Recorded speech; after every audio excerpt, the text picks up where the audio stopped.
family. It's your favorite two grown ass men, Mike and Jamal, at G.A.M Sports Talk. That's two grown ass men. Mike, good morning. Say what up to the sports family. What up, sports family? Yes, sir. We getting it crack-a-lacking early, bright and early, sports family. So check this out, guys. We all know that there's been recent brands that have really come out and supported the cause, gone above and beyond with this awareness and Black Lives Matter movement. They want to stand in solidarity with their colleagues, their friends, their family, because we are the world. We're one big melting pot of diversity. So a lot of companies have recognized that, and a lot of companies have been slow, if not any type of voice at all. And it makes you really think about, okay, what brands do I want to spend my money with? So recently, Mike and I, we talked about this. Nike has been at the forefront constantly when it comes to social awareness and really supporting a cause that which they believe in and their people who they employ believe in. Recently, Nike CEO said they're going to make Juneteenth a national holiday within their corporation by making it a paid day off. And when I tell you that that speaks volumes, not only to the Black community, but people that also believe in this cause too. Mike, what I want you to tackle this morning with this question is, if you're a pro athlete, what would you be thinking right now if you're not signed to Nike? Let's say you're signed to Adidas or some other shoe brand. What would you be thinking at this moment? I think the interesting thing is, and you're going to see athletes, along with just normal people, really research companies and brands that they either work for or align themselves with. And so I think you're going to see these athletes now recognize that, as a group, they have a lot of influence. Um, some of these athletes, since they were in high school, playing AAU sports, had, some of these companies, Adidas, Nike, at their events, trying to find out who is the next LeBron, who is this next Kobe, whatever, so that they can try to align themselves with those kids early on, so that eventually down the road they can, be a company that sponsors them. And so you're going to see now kids and athletes now saying, you know what, you don't even get to come to the negotiation table because I don't agree with X, Y, and Z about your company, X, Y, and Z about your brand, or how you, the efforts you've taken in response to this movement and what have you. So a lot of companies, Nike being in particular, are trying to be proactive about it. And I totally applaud them for it. But I think now you're going to see it's almost like the NFL has always been a copycat league. I think you're going to see a copycat kind of space when it comes to these companies, because athletes are now realizing the power they have, and they're really going to make sure companies uphold those morals that they say that they share. Absolutely. The good old thing about monkey see, monkey do is it really gives you an opportunity, like you said, or two, for athletes to make their own decision and see. And that's one of the biggest things that when I think about a consumer, just an everyday consumer, we have the power to influence brands with what we believe in, what we want. Prime example. So sports family, if you're watching YouTube, you'll be able to see this prompt right here. So I'm going to show you real quick that Nike, not only do they just do it, they get it. So this Nike Air Force One, Colin Kaepernick, came out in 2019. So they didn't just jump on the bandwagon. They believed in the cause and said, hey, it's this is worthy of our support and us allowing the world to see that what Colin Kaepernick is taking a knee for is meaningful. It means something. And that shift us into from last year to this year when we're talking about, what athletes want to represent, what they want their brand to represent. They're always told at an early age these days how important their social media presence is and making sure that you're taking the stance of the camera's always on you. So make sure that what you're doing is the right thing. So when I think about what Nike CEO said, that they're going to be doing some cleaning in their own house and making sure that, they're doing what they say they're going to do. The NFL, Mike, and we kind of touched on this last week, the NFL made a pledge recently to donate, was it $250 million to causes that support the Black community and Black Lives Matter. And you said something very interesting that I totally agree with. Essentially, is that you're putting the money out there, and it's kind of comes across as a scapegoat if you're not signing Colin Kaepernick back to an NFL team. Yeah, no, I totally agree. And so I'll say it again, I said in our last episode, I personally hope that he doesn't play again. I personally hope the NFL takes a bigger step and aligns with him and gives him, one of those front office type of jobs on social change and social justice or what have you. Because that's the platform he's really passionate about, even though he's still passionate about playing the sport. He really could impact this world in a positive way. And I think it could help the NFL get on the good side of history. I think the last over week and a half, we've heard, kind of a lot of pundits say the NFL is on the wrong side of history right now. They've been on the wrong side of history with this whole thing. I think this would help paint them in a different light if they did that. Because quite honestly, if he got an NFL job and you went through a lot of teams that could use his services, quite honestly, if he got an NFL job and if it didn't work out, there's going to be people on both sides arguing, well, he didn't get a fair chance, or they put him on a team that sucked, or they waited too long to bring him back and his skills diminished. And so it just, to me, it muddies the story. Of especially based on the impact that he could really have in the world and the league. So that's what I'm hoping for. Yeah.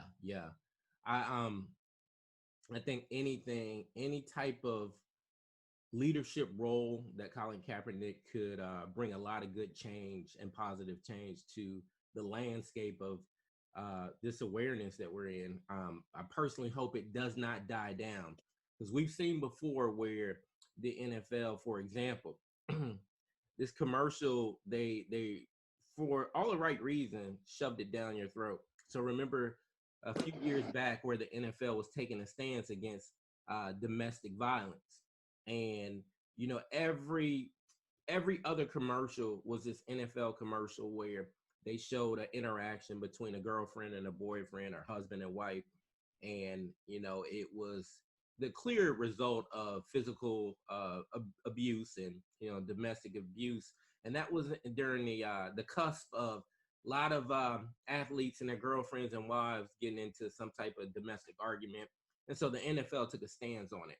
So the question I would have as a person, as a consumer, is like, well, I don't see those commercials anymore. What programs have you implemented to make sure that you don't ever have to show those type of commercials again? So it's just one of those things that brands do, and we recognize it as consumers that they'll shove it down your throat. It's like listening to the radio. You'll hate a song at first, and then after 20,000 times of hearing it, you bob in your head like, yeah, that's my itch right there. So I got a question for you, Jamal. Yes, if sir. you were a high school 5-star recruit, or if you were a college athlete going to call it the combine, and you're getting interviewed by all these teams or what have you, what are some of the questions you would ask, whether it be a franchise, whether it be a company that wants to sponsor you, whether it be a university that wants you to go to their school? What questions would you ask as an athlete to make sure that their morals and their values align with what you believe? Oh man, Mike, you nailed it with that question. Off the top of my head, I absolutely know I would ask. What programs do you have to make sure that as a Black man in your league that I'm successful both on and off the field? So, for example, we know that it's today's world, it has shown us that there is a huge disparity against how African American men and women are treated out there in the world versus how our counterparts are treated. So, what programs do you have out there to ensure that your outreach in the community is deep? So that way, we're talking about a young black man that's driving a fancy car in a neighborhood which, quote unquote, I don't belong. I want to know that myself and any other players within the league that look like me are really protected as any other citizen should be. I want to also know that you say that you're putting your money where your mouth is, but I want to see visual evidence that you are doing what you say you're going to do. It's just like politicians, anything that they can do to get your vote, they'll say it, but are they actually doing it? The other thing that I want to know is that are you also are your programs, do they have longevity, meaning that once I retire, once I get at the end of my career, other athletes that look like me, are they experiencing the same thing that I experience? And hopefully, if the answer is, oh, we're working on some things like that, no, that shows me that that's not good enough for me. I don't. I want to help control the narrative in terms of my success, both on and off the field. And Mike, you kind of touched on that too, not only with that question, but conversations you and I have had, where players have players are getting a lot more educated on things on their own brand. They understand that they're influenced because you think about it, and I want to not to get off subject, and this is no offense to anybody, but I've never seen any air Andes. I never saw any air you know Bryans, and I say that to say this: our face, our brand recognition is what sells these products. And I'm not being facetious when I say that, but you see Air Jordans, you see Kobe's, you see all these brands of shoes that would not sell unless that they had these athletes, and those athletes are African American men and women. Not to throw shade on any other race, because there's some guys that have had some really successful careers and shoe deals, but let's face it, let's be real. The top selling shoe is Michael, like the Air Jordans. So, I would want to also know that my dollars, like when a fan is buying my jersey, that that the sale of those jerseys and those hats are going back into the community in which I live, I'm from. Because we're talking about a league, and somebody did the math on ESPN. I was like, I found that quite interesting. They said that the NFL is getting off the hook um, if the world agrees with that $250 million donation over the span of 10 years. And that's the important piece, Right. because they Right. said it equated to $970,000 a year for every team. In comparison to their revenue shares and what they make, is peanuts. And they were like, so, and Mike, you even said this last week. Why is that going to take 10 years to donate? So let's do it now.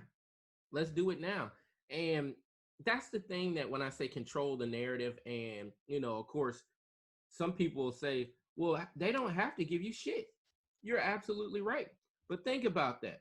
I want you to play devil's advocate real quick. They don't have to give shit. Well, guess what? We represent 70% of that league. Right. So would there be a league without us? And the NFL And commissioner just point, said even that. if they have to fill their roster with drafted players, okay, so what? As soon as their contract is up, you're not going to be able to retain them, and that you have a very strong point there. I personally also, if I was an athlete, I would I would say, okay, where has your money been going in regards to these issues? And if I am to join your organization, I want a certain portion of that money to go to this specific thing, because it aligns with something I believe in, and I know where those funds are going. I also would want to know when, hey, when the shit hits the fan, and say your president or anyone else calls me out as a player on a specific thing. These are the things I'm going to stand for. What is your response going to be? How are you going to support me when the bullets start flying and folks are coming at me for what I stand for? Like, really, what will be your statement? Let's see it now. um, I think a lot of those questions are going to get asked going forward, and to your point, saying we're working on it is not going to be good enough, because the competitor that's trying to get the athlete is already doing it, or maybe 10 steps ahead of you. So you just the answer, we're working on it and we're going to try to put something in place in a year or two, it's not going to be good enough for these guys and girls. Yeah, yeah. You know what, Mike? It's something that I've heard, and people have broadcasted, and I think it's fair to say the world knows about what's happening. You can see that major companies and brands are their top level people are getting outed. Some things they said in the past is catching up to them. Things that they're recently saying is catching up to them. All the way down to a regular employee who's reenacting the George Floyd murder, and companies are acting swift in firing and terminating them. You saw a couple employees. I won't necessarily say any of the company's names, but you know what? I would encourage our listeners to go and do their homework too, because those brands get represented by the consumer. Those brands don't necessarily exist if we don't support them. And so I think companies, hopefully, I would like to say for the right reasons, are acting swift in starting a new landscape that is truly about diversity and change. And that's what the beauty about sports is. You hear this all day long. One of the best representations of, I think, that diversity and challenge in a challenging time was Remember the Titans. That was such a good movie.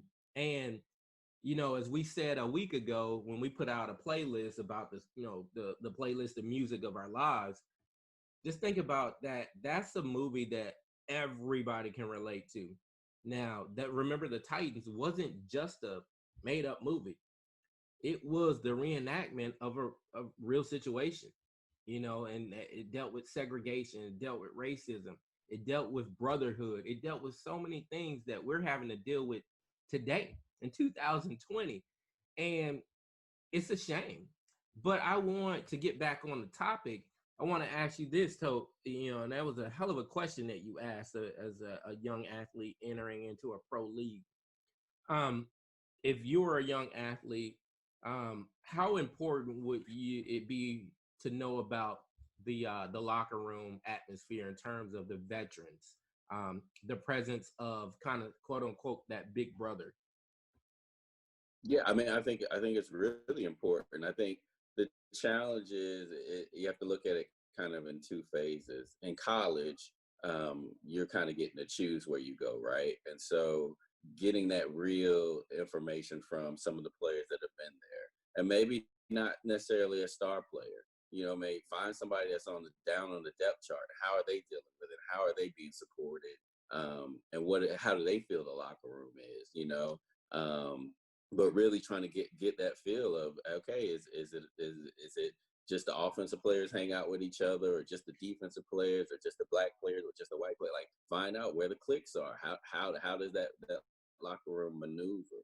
The challenge when you start getting into professional is we're all adults, right? And it's just like going to a regular corporate job. You're going to do your job, and then you basically go home. There's not a whole lot of camaraderie when you start thinking about the NFL, because everybody's got different treatment plans. Everybody's got their segment group meetings that they have to go to, and it's really about making sure you are on top of your game when you're called upon.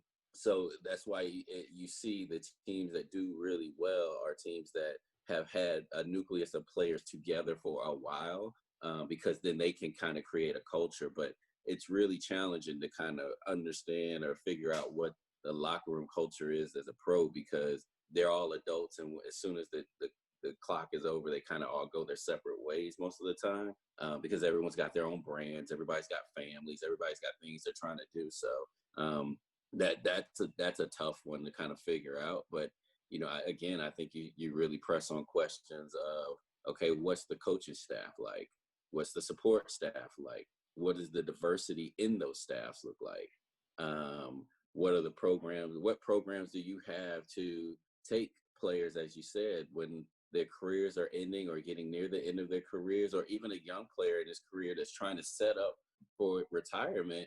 What kind of training would you give him to become a coach or to become a scout, or to like, what are things that you can educate them on so that when their playing days are over, they can walk into another job? Those are the kind of questions that I would be asking. Definitely looking at the overall organization and looking at diversity from a minority standpoint to women's standpoint, all of those different things. That tells you the culture. You can't hide that. The other thing we see a lot, and we talked about it before, in corporate America, we've seen where there's a lot of diversity at the entry level, but as you get up to the management level and the senior executive level, you don't see that same diversity. You can't hide that. There's no hiding that. And so, as a player looking at a university, looking at a sponsorship deal, looking at a franchise, those are things you look at, and it will tell you about the culture right there that they can't lie about. Yeah, there's some good call outs. And I think this kind of leads me to, you know, with Adidas brand. So recently with Adidas brand, um, employees have been using and exercising their voices and speaking to some disparities that have been reported to all the way up to the head of HR.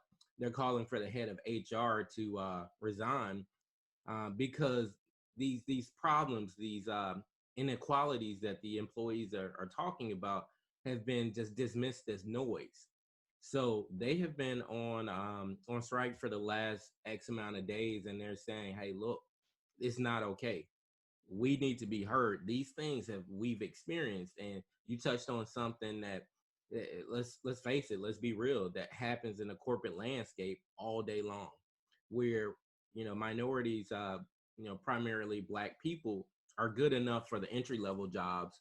However, they're educated and experienced for higher level jobs, but you'll be hard pressed in a lot of organizations to find that diversity, which they say that they're all about, at those high levels.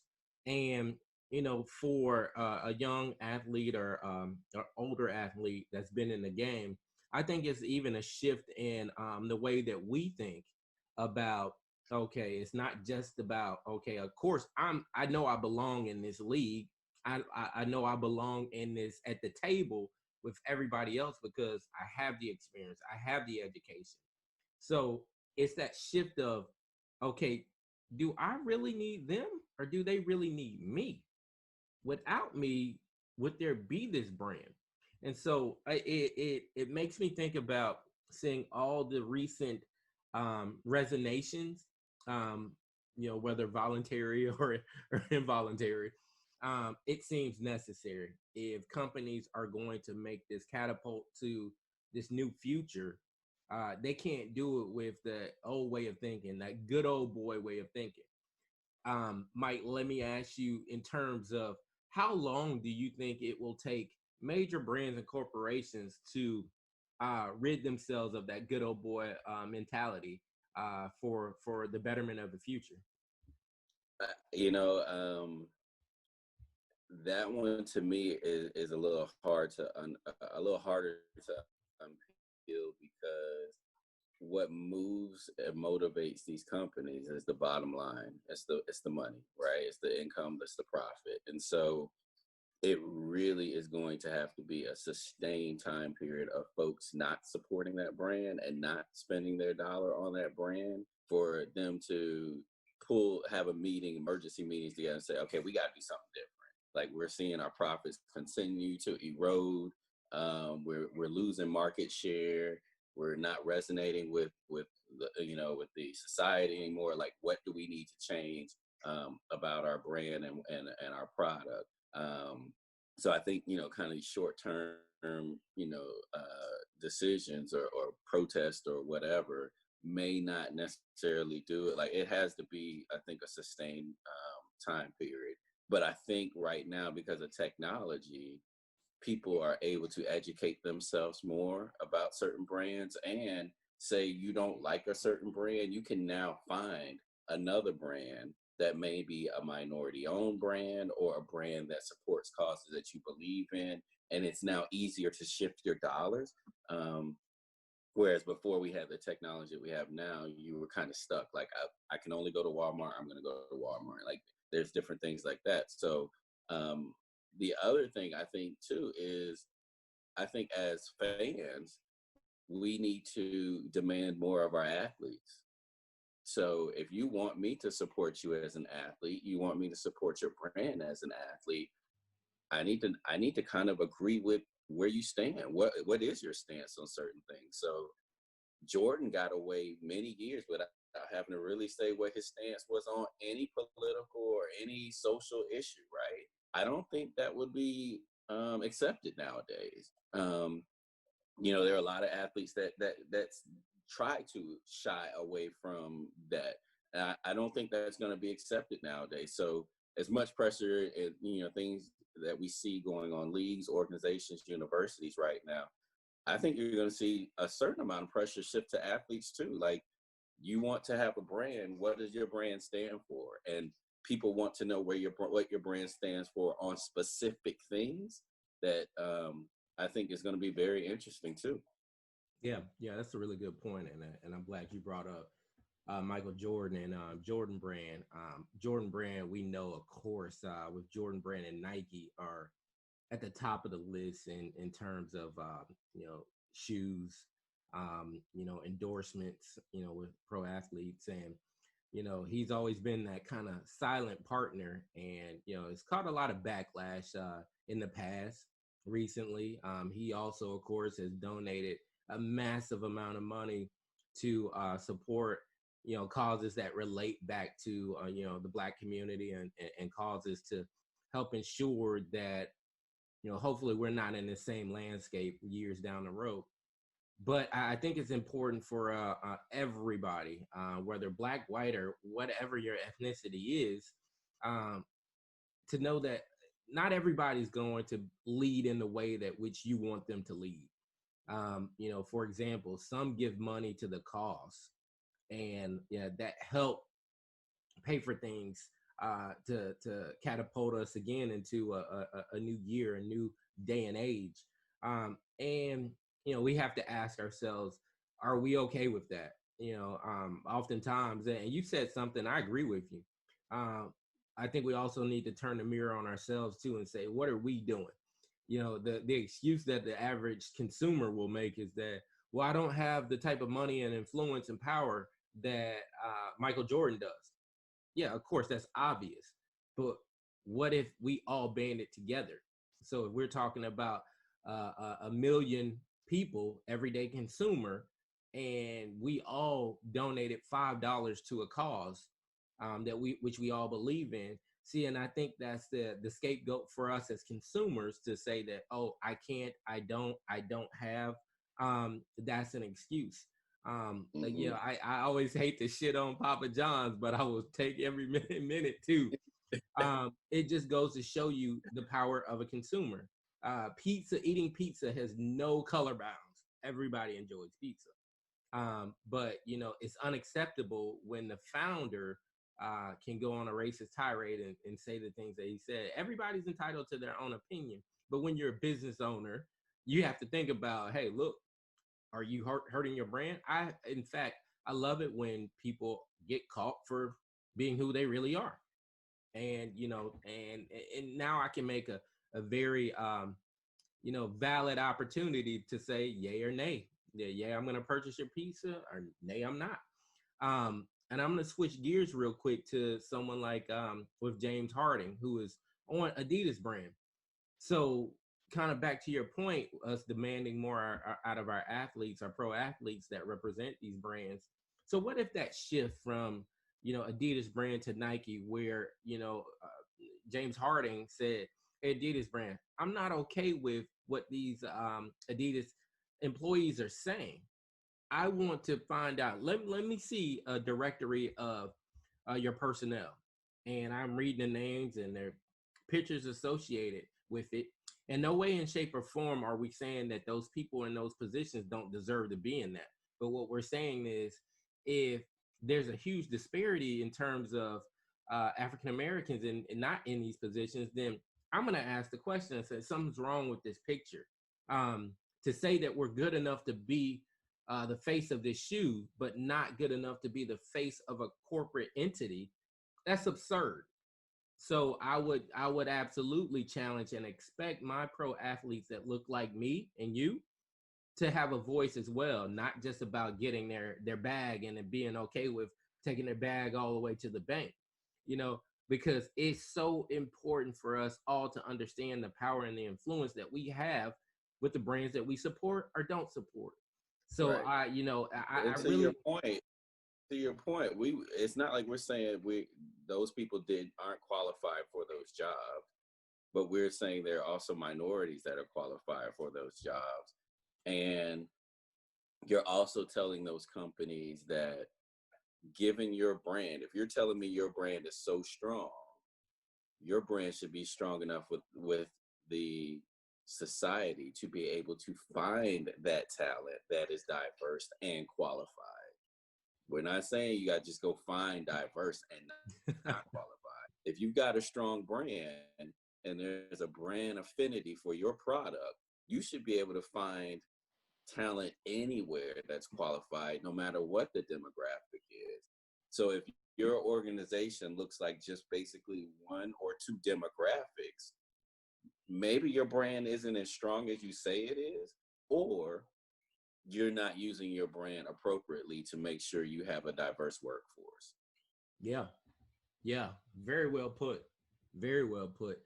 Um, Something that I also too just recently have witnessed is just a change in terms of the involvement for the last probably decade, where you see you know not just athletes but entertainers have such a they it's always said that entertainers want to be athletes and athletes want to be entertainers, and so a lot of them are connected at the hip, so to speak, on when it comes to things that they're doing for their own communities, away from and outside of brands that which they may support.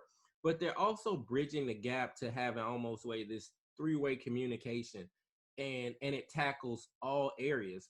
So if you can imagine like a Nas partnering with, let's say, Patrick Willis, and community causes in which they believe in, partnering with other people not only that look like them but identify with things that need to change, and they may be around from the same area. So that's the beauty about with technology and partnerships, is that I might not have all the answers, but I know if I bring other people to the table, collectively we'll have a better answer and approach to solving these things versus stand I born alone die alone, I'm going to handle this by myself.